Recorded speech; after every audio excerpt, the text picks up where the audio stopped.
Avengers Endgame is boring and disappointing. There, I said it. Thank you for watching my review. With the ending of Infinity War, viewers were left wondering what will happen next after such a tragic defeat the Avengers experienced. The course of a year had to pass in order to know the events of the next chapter in the MCU. With such limited information and news about the movie due to its secretive production, there were unlimited possibilities as to what could occur in Endgame according to Doctor Strange. And the one chance out of 14 million that the Avengers will win by kicking Thanos' nutsack chin looking thick bitch ass is obviously that the movie's plot will be based upon. How many did you see?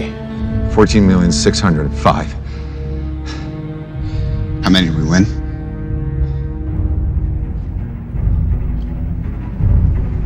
One. However, even though the production of Endgame was kept in secret, there were films approaching the release date of the movie that were announced, such as Far From Home, that were confirmed to take place after the events of Endgame.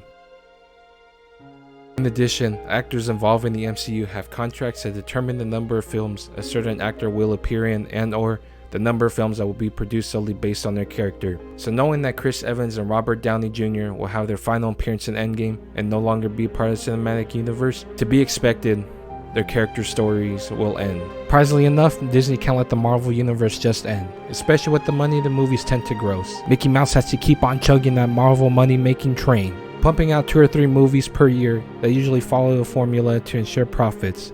Surely, with this working formula, creative risks are mildly not considered. With the firing of Edgar Wright to actually direct and write Ant-Man, and just recently with Scott Derrickson on the Doctor Strange sequel. Although Disney managed to get James Gunn and Taika Waititi to work on Marvel projects, which turned out to be, in my opinion, some of the best MCU movies to date. Paramount took a gamble when producing Iron Man and the Incredible Hulk that led to the creation of the cinematic universe. Disney acquired Marvel Entertainment a year after just realizing they can capitalize on the Marvel brand. They did improve the quality of future entries, even with some misses. The cinematic universe became one of the most consistent movie franchises ever. As time went on, the signature tone and narrative structure have been embedded into the storytelling of each movie that Marvel films are known to have. Since the first Avengers in 2012, Thanos and his plan to acquire the Infinity Stones have been teased in Guardians of the Galaxy and the Age of Ultron, building up to his actual entry as a core villain and the main threat. The anticipation of Infinity War was astronomically insane. Infinity War does an incredible job on developing Daddy Thanos' character and motivation to the point where you can slightly agree with him. It also does a 360 no-scope on the audience by having the Avengers lose for the first time. Oh! Oh my fucking god!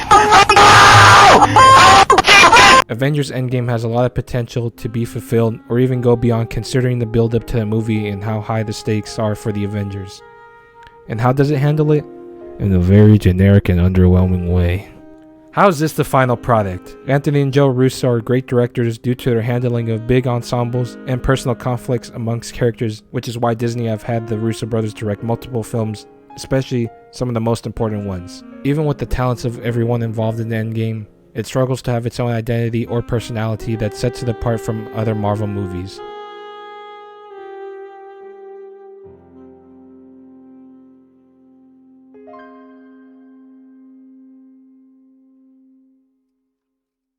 What exactly is the story of Endgame? While the Avengers deal with the consequences of their defeat, they seek out possibilities to undo the events of Infinity War. Not bad, right? It takes 3 hours to tell this story. Magnolia has around the same runtime, but it is more captivating and more emotionally engaging, even though the stakes and conflicts are way more minimal than compared to the ones presented in Endgame. A kid pisses his own pants on national television, and that feels more intense than any other obstacle the Avengers have to overcome because of the absolute certainty that they will win. At certain parts of Endgame, the movie drags with the littering of one of the most unfunny jokes ever and with unnecessary scenes. You can create a full-length movie with just that footage alone. Going around, ain't there?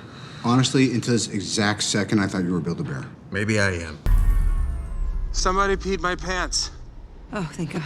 But I don't know if it was baby me or old me.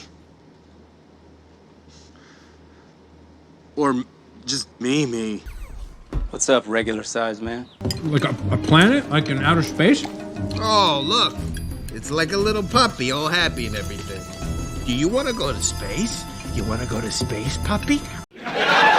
If the runtime was intended, it should have been utilized better to maximize the importance of each scene. When the movie first released, there were guides online on when to go use the bathroom during the least important scenes, which goes to show that this movie contains footage that can't be removed. Same can be said with mostly every other film, but with the runtime being over 3 hours, it could definitely use cutting to shorten that unnecessary runtime. Like when Hulk is first introduced, or when Korg and Meek are playing Fortnite.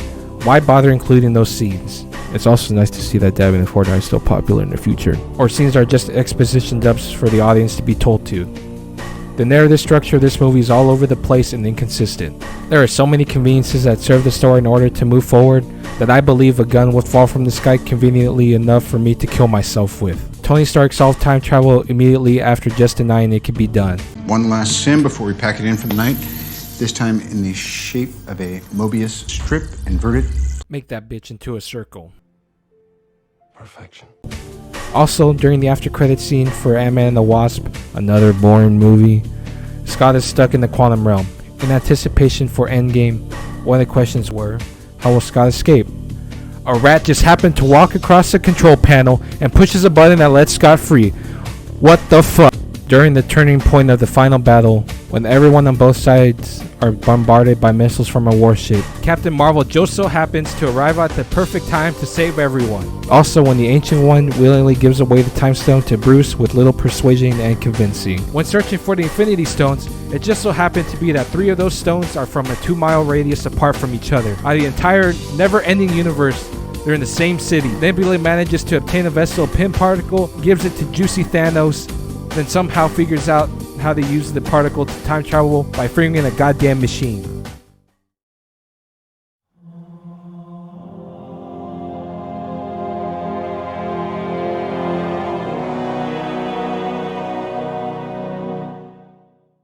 The first act definitely is a slower paced act from the other two since, as mentioned before, it focuses on everyone's emotions in the aftermath and how they have adapted to the new world. Presenting moments of despair and grief, it allows the audience to have that connection with those characters. This much dedication to slow pacing simply on emotion is a nice change to the MCU. However, it is elongated with exposition, where Thanos is located and how Bruce accepted the Hulk. By the way, why is Captain Marvel in this movie other than to be a convenience? She is barely in the movie, but whenever she is on screen, I wanted her to go away. The only development she got was getting a haircut. I don't even think the rest of the Avengers like her, but they have to fight alongside her for a better chance of winning. Endgame was in production before the Captain Marvel film, so the writers didn't know exactly what to do with the character. Even the writers for Captain Marvel didn't know what to do, which is why the movie turned out to be so shitty. It would have been better to introduce Carol later in the franchise when there is a greater cosmic threat to the universe. She is so boring to watch. She barely expresses any emotion at all, other than being a bitch. He used the stones to destroy the stones. Then how did he destroy the last one? It would have been nice to see it actually happen instead of being told. When the Avengers find out about this, Thor just fucking decapitates the beautiful head of Thanos and calls him a little bitch. Then 5 years pass by. Why 5 years? Who fucking knows? The whole world having gone to shit and being grim, people are still working important jobs such as security for a storage facility. Surely, there should be more job opportunities by now, especially jobs to clean up the city with all the trash on the streets. Logically, since half the population vanished, there will be less trash to pick up with more time to do so. Then we see these huge monuments with names engraved of those who have vanished. It is a nice touch. However, I feel that it has the potential to show greater emotion. There are just people plainly looking at these monuments without showing any grief at all. Imagine someone breaking down by looking at the name of a loved one. There would be a stronger connection if there were actual human actions. The current world normal people live in hasn't been explored no further than that, or even mentioned until when Ronan is introduced. Then after that, it's been disregarded for the remainder of the movie. It's more important to show Scott about to eat some tacos apparently. Ronan's introduction scene was the scene that impressed me the most throughout Endgame. The one-shot technique used to follow Clint as he relentlessly kills his enemies, the location and the fight choreography is some of the best in the cinematic universe. With the subtitles and the aesthetic, it seems like an action scene straight from John Wick. After Natasha and Clint have their heart-wrenching moment, it immediately cuts to Thor chugging a soda can while a classic example of a dad rock song just blasts in the foreground.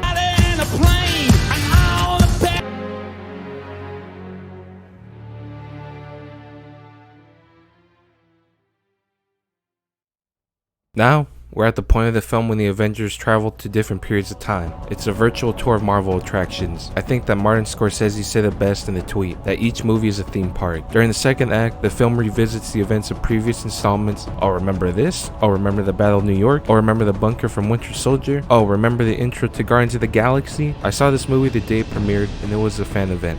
I have the coin to prove it. My god. It was an amazing experience, but at the same time, it was a terrible experience. The audience would applause for everything that they were familiar with, or when something exciting would happen. When Gamora appears for the first time, when both Captain Americas from different realities fought, when Steve wields Mjolnir, etc. You know these moments. I expect it to happen, but there would be an applause every 5 minutes because this movie does a lot of fan service. Endgame is more an event than it is a film. It was even advertised that way. The way the science behind time travel is only convenient to the plot of the movie. It is mentioned that if you altered something from the past, that past would become a new future, creating a different reality instead of changing their reality. The only precaution taken is to not interact with their former selves or with anyone else. This only applies to when the film travels back to 2012. When revisiting a known period of time, the movie offers more perspective on the same event, such as the Ancient One defending the New York Sanctuary, Jasper and Brock escorting Loki's scepter, as well as where Nebula and Gamora are in 2014. It works fairly well. On the other hand, it doesn't. When Tony talks about Steve's ass, why? Everyone tells Hulk to take the stairs. Scott was right there to hear it. He should have mentioned it to Tony to be aware where everybody is to minimize the amount of risk,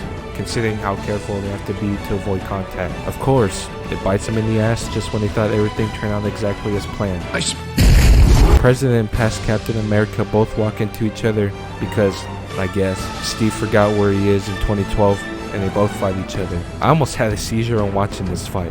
There are so many cuts that it puts Michael Bay to shame. The only purpose this fight serves is, obviously, to cater to the fans. Who would have guessed? President Steve wins by saying Bucky is alive. It is a Martha moment of the movie. Bucky is alive! Why did you say that name? That is America's ass.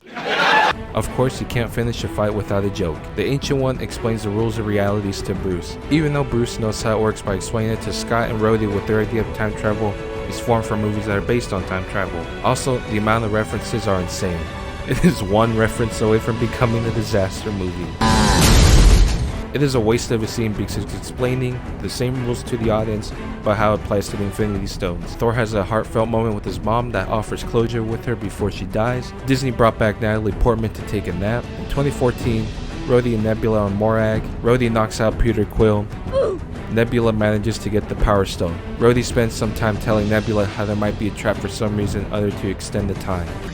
When you break into a place called the Temple of the Power Stone, there's gonna be a bunch of booby traps. Okay. At this time, Tony gets closure with this father, and Steve gets to see Peggy again.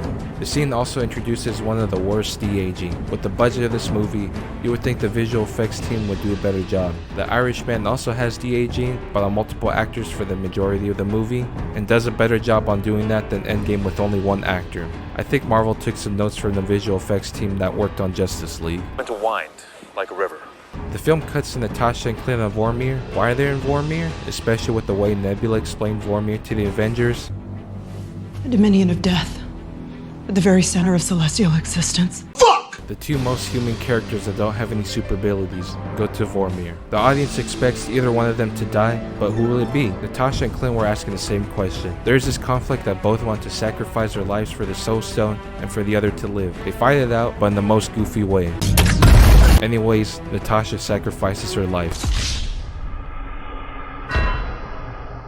Suicide is badass! The Avengers are mourning for her death and is eventually forgotten since they immediately make the gauntlet for the Infinity Stones afterwards.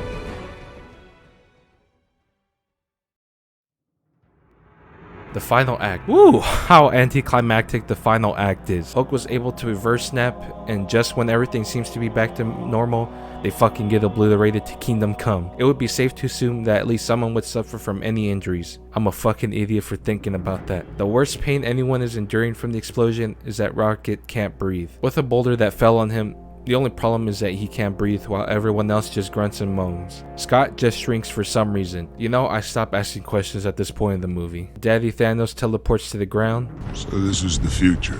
Smell like Betsy here! Past Nebula takes the gauntlet away, points a gun at Clint, and abracadabra, Gamora and President Nebula arrive at the perfect time to save the day. Steve, Tony, and Thor fight Thanos because of how many times he monologues. When Thanos is shoving Stormbreaker into Thor's chest, I literally thought that Thor was going to die. Guess what? I'm a fucking idiot for thinking about that. Steve suddenly becomes worthy and gets a hold of Mjolnir that manages to hit Thanos, conveniently saving Thor. There is no moment at all throughout the entire movie that builds up to this. Anyways, it was badass to see Captain America wield Mjolnir, which was the point of this section. Thanos kicks Steve's ass and monologues again, letting Steve live longer even though he has a chance to nuke him. Everyone from everywhere teleports behind Steve and conveniently arrives at the perfect time. Thanos and his armor were just standing there saying, "Hold on, we can't kill him yet.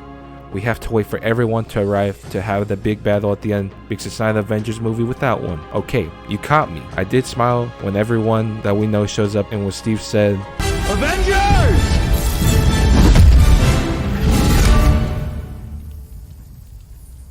Assemble. That was it. The big battle at the end was so underwhelming because you know that they're going to win. Even looking at this battle, the visual effects are so shitty to look at. It is so gray that it blends into everything, making it difficult to process exactly everything that is going on. I'm surprised that Endgame got nominated for an Oscar for its visual effect. There's no natural sense of progression or tension. The Avengers have no trouble destroying Thanos' army to the point where they can have their conversation in the middle of battle. Ready Player One's final battle is better handled. It has the same goal as Endgame's battle, to get to the other side of the field to do whatever it is they need to do. Off the bat, the visual effects are better, you can see where the characters are in the battlefield, and it also shows not only the main characters, but the other people who are just nobodies having an essential role in this battle. There's no point in having an epic battle if we're just shown the same characters we have been seeing. Also, you have characters showing up in random places in relation to the battlefield, and you don't know where they are headed other than forward. The Black Order were a threat in Infinity War, but in Endgame, they are literally squashed like little bugs. So,